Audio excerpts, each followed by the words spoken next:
los niños, y ese video daba inicio a un seminario. El seminario fue muy controvertido porque precisamente se mostraba esta política pública, todos recibimos folletos así que decían, por ejemplo, está prohibido que los niños colaboren en el trabajo doméstico de la casa, y junto en una lista de muchas cosas que los niños no podían hacer, después decía explotación sexual infantil, o sea, mezclando y esto en un folleto del Ministerio del Trabajo. Quedó la escoba porque resulta que estos temas son los temas valóricos, normativos, o sea, que muestran ya que por un lado estamos, y no es que estén contra los derechos humanos, sino que esta visión universalista que desconoce efectivamente las particularidades y otros discursos que no pertenecen, ¿cierto?, a la modernidad y que son los que se mueven los pueblos indígenas, y que se contraponen porque después, dentro de ese mismo seminario, personas aymaras, antropólogos, testimonios, daban cuenta de que culturalmente el pueblo aymara defiende como un valor algo que este derecho estaría de alguna manera contradiciendo. Pero lo más fuerte, es que después se da el debate, etcétera, es que se dice, pero es que la batalla aquí es porque esos niños tengan derecho a la educación. Y el trabajo infantil se contrapondría entonces a que los niños tengan el derecho a la educación, porque si trabajan mucho no tienen fuerzas para ir al colegio el otro día, o porque los retiran durante periodos de cosecha, por ejemplo, periodos de siembra del colegio, etc. Entonces, pero ahí la pregunta de fondo, y yo creo que el enfoque intercultural más que la educación intercultural nos puede permitir entrar ahí, es decir, bueno, el derecho a qué educación. ¿Cuál es la educación? ¿Es la educación occidental en la escuela o es la educación que un niño también recibe? Porque hablamos que la educación es el pleno desarrollo de las habilidades de la persona humana, el pleno desarrollo, ¿cierto? Bueno, ¿y alguien va a negar que el pleno desarrollo de un niño aymara también está relacionado con la participación en el trabajo comunitario de sus padres? No estamos hablando de explotación infantil, por favor, sino que hablando del trabajo en un marco comunitario. Entonces, siento que es súper importante tener la herramienta normativa para poder pensar cualquier cosa, pero el enfoque intercultural no nos viene a decir, perfecto, derechos humanos y nos vamos por un tubo. El enfoque intercultural está cuestionando permanentemente este universalismo. Yo creo que eso, ¿cómo lo podemos ir manejando o cómo lo podemos ir cuestionando entre nosotros en este tipo de mesa? Es súper interesante la discusión, o sea, concuerdo plenamente. No, dale, Bueno, complementar un poco lo que han dicho, ¿no? Que también es un comentario totalmente provocador porque no tengo la respuesta tampoco a lo que voy a decir, pero mi esposa es psicóloga también, pero es psicóloga social, entonces yo creo que los psicólogos sociales son mucho más filudos que al menos los educacionales son más tranquilos. Y en el fondo, claro, siempre conversamos de los temas que trabaja ella, los que trabajo yo, etcétera, y yo siempre estoy hablándole de la educación intercultural, etcétera, de los inmigrantes, y claro, y ella siempre me dice, pero claro, ella también hace historia de la psicología, ramos mucho más teóricos, mucho más que tienen que ver con toda la tradición, como el desarrollo de la disciplina, etcétera. Entonces me dice, pero ¿por qué le exigen a la escuela algo que para lo que no fue inventado, finalmente? O sea, ¿por qué pedirle a la escuela que justamente tenga una visión mucho más no occidental de la educación o todo eso? Si en el fondo no es una institución pensada para eso, o sea, búsquense otra, me dicen. O sea, como inventen otro espacio.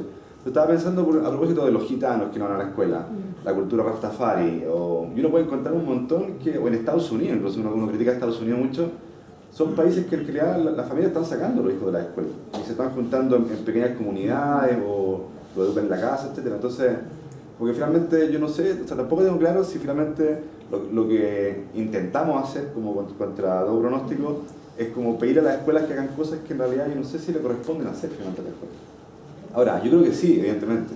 O sea, yo también soy un defensor de la educación pública, etcétera, pero lo digo como para provocar, porque también hay gente que dice, pero no le exijan a la escuela cosas para las que nunca se ha pensado, para que la escuela respete, valore, o sea, un poco como está en tu cuadro. O sea, si la escuela no se pensó nunca para eso, para respetar la diversidad, valorarlo, la diversidad, etcétera. Entonces, también como creo que es como una pregunta que uno podría hacerse de... cosa tiene que ver con la provocación que acabamos de hacer. Obviamente, un tipo de escuela que fue pensado en el contexto de un tipo de Estado no tiene esa misión. Entonces, todo va a responder a qué paradigma tributemos. Y yo creo que los paradigmas del siglo XIX, del siglo XX, a propósito de episteme, esa episteme curricular, esa visión de la educación, no nos sirve en el siglo XXI. Entonces, lo importante es para dónde vamos ahora, en este contexto, hacia una ciudadanía intercultural, cómo transformamos la escuela entonces. Y obviamente eso va a pasar por la formación inicial. Lo dejo porque yo creo que va a ser más tema en la tarde. Sí, yo creo que ahora entonces puedo explicar frente a los cuestionamientos de la universalidad de los derechos humanos y de que es una visión occidental. La verdad es que nosotros como instituto hay una respuesta como bien elaborada sobre eso, porque siempre emergen tensiones y eso demuestra mucho el desconocimiento de las personas cuando hablan de los derechos humanos, porque el que sean frutos solo de Occidente, eso también está en cuestión. De hecho se habla de dignidad, porque cuando se hace la declaración, todos los representantes de distintas culturas y visiones dijeron de lo único que nos podemos poner de acuerdo es que somos dignos.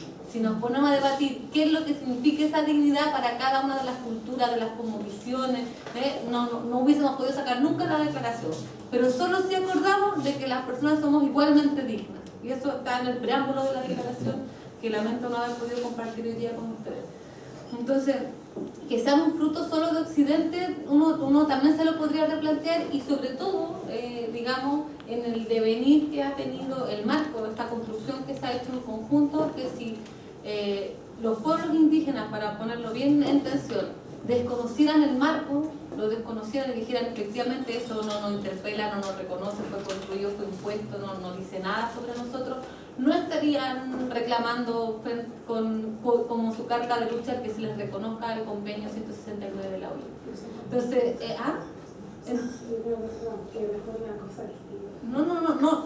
no sé si responde a cuestiones distintas. Lo que nosotros,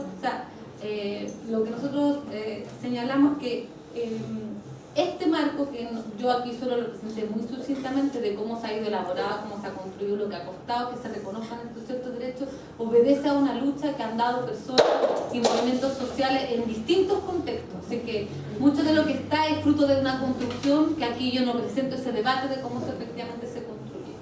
Entonces, con respecto a algunas cuestiones, por ejemplo, que tú planteaste, Josefina, es que si uno efectivamente aplica el principio de igualdad y no discriminación, tendría que poder dar cuenta de esa diversidad del pueblo aymara. Y yo les podría comentar lo que pasó en el caso de la pastora aymara, la Gabriela Blas. O sea, a la Gabriela Blas, el Estado que hizo caso omiso a toda su diversidad cultural, para la gente que no conoce, es la que me mira con pregunta. La pastora aymara era una pastora en el norte que salió a pastorear a sus llamos con su hijo de 3 años, se le perdió un llamo. Dejó a su hijo en un lugar, lo fue a buscar porque la multa por no devolver todos los llamos era mucho más de lo que ella ganaba en un mes. Después pasó la hora, entró en desesperación, no encontraba a su hijo, empezó a caminar, termina en una comisaría pena ella cuenta que ha perdido a su hijo, la tratan, la culpabilizan, ella no hablaba bien el castellano porque su idioma era otro, al tiro la encerraron. Cuento corto, a la Gabriela Blas le dieron 12 años de prisión porque su hijo falleció, lo encontraron un año después. Pero además, mientras estaba en prisión, le dieron en adopción a su otro hijo. O sea, si uno quiere buscar un caso de laboratorio en donde el Estado, todos los funcionarios del Estado le violaron los derechos a una persona, es como si alguien se le hubiese podido inventar un caso, no hubiese podido hacer una cosa como lo que fue el de la Gabriela Blas. ¿Y por qué lo traigo a colación?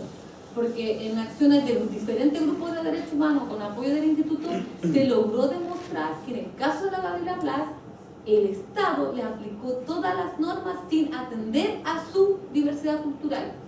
Entonces la sanción que le dieron fue la más alta que le podrían haber dado a una persona. O sea, si a lo mejor yo hubiese perdido, que no tengo un cargo chico en un centro comercial, que hubiese terminado con la muerte de la guagua, me hubiesen dado 5 años en la misma condición que ella, pero a ella le dieron 12. ¿Y por qué? Porque lograron demostrar que el Estado chileno la discriminó por ser mujer, por ser indígena y por ser pobre. Entonces le aplicó la máxima rigurosidad de la ley. Y aquí enlazo con lo que dijo la Josefina. Entonces, por ejemplo, seguramente que en este contexto urbano, que uno deja a un cabro chico, quédese aquí que yo voy a hacer tal cosa, sería una aberración porque lo estoy exponiendo. Pero ellos demostraron que para el pueblo aymara eso es parte de la socialización, salir con tu hijo o tu hija a trabajar, que el niño tenía como 3 años, y que eso era parte de... ellos tienen unos niveles de autonomía que nosotros no desarrollamos en las ciudades, y por lo tanto que no había una mala intención en lo que ella había hecho, no era negligente como madre por hacer eso. Entonces, cuando se aplica bien los principios, efectivamente tiene que dar cuenta de la universidad. Lo que pasa es que hay gente que en nombre de los derechos humanos vulnera y viola derechos, pero es porque hay un desconocimiento de cómo efectivamente se pueden aplicar esos estándares que lo que tienen como por fundamento es reconocer que las personas somos igualmente dignas y no nos pueden.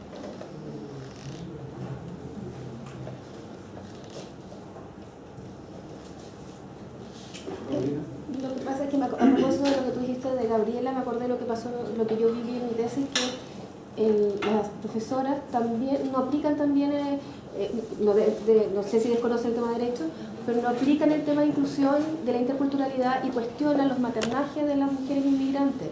Las cuestionan permanentemente, y no solo cuestionan a las inmigrantes, sino a partir de eso califican a sus hijos.